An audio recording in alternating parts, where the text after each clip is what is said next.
Professor Balong, José Escola Básico Filial EBF Becusi Claic, deve mata contrato, la concorda, não se la concorre e a vaga fom, mas professores permanentes do Ministério da Educação, né? Professora Amélia Pereira ratou declaração, né? E a escola EBF Becusi dele. Quarta-feira, Loron Ranulo Racing Hat Fulan Janeiro Tinangue.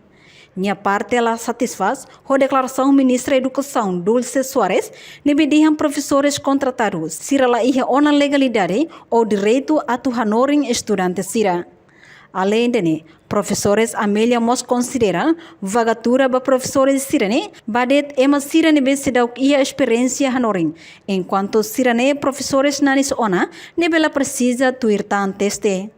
Também sira se foti ação ruma, wan hira professores fo balong, batruka sirine fating, taba sira hamutuk na insanulu resintolo, maka hari escola refere. Amiladun satisfaz ba programa de bema ministra Hasai kata ami hanesan professores contratado la iha ona legalidade ou la iha ona direito ba honoring aluno sira ne bema iha escola relevante ne maka ami sinten saber asane bagatura ne so tese ba ema ne bema sidau honoring mas be ami ne professores tena então buat tidak ne bema ka senhora ministra Fosai ne ba ami ladung satisfaso jane tamba tarik baga ne madiam baga ne ba ema ne be sidau honoring mas be ami professores tena manorin tena tamba sede ma ami tenke kuir fila fale peste ne danene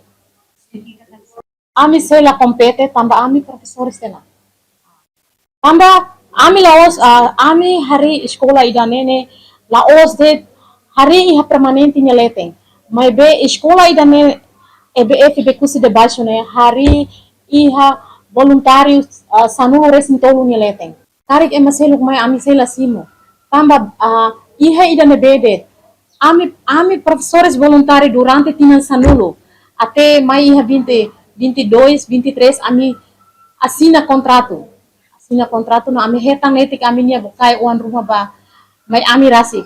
itamba seda maka ministra loke vaga ne atu dihan fila fale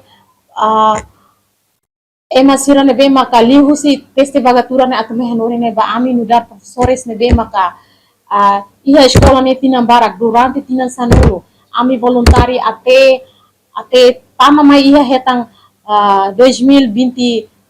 23 ami hetang ona ami nia be contratado. Reportagem no Vai Magno Olívio Silva, Televisão Timor Post.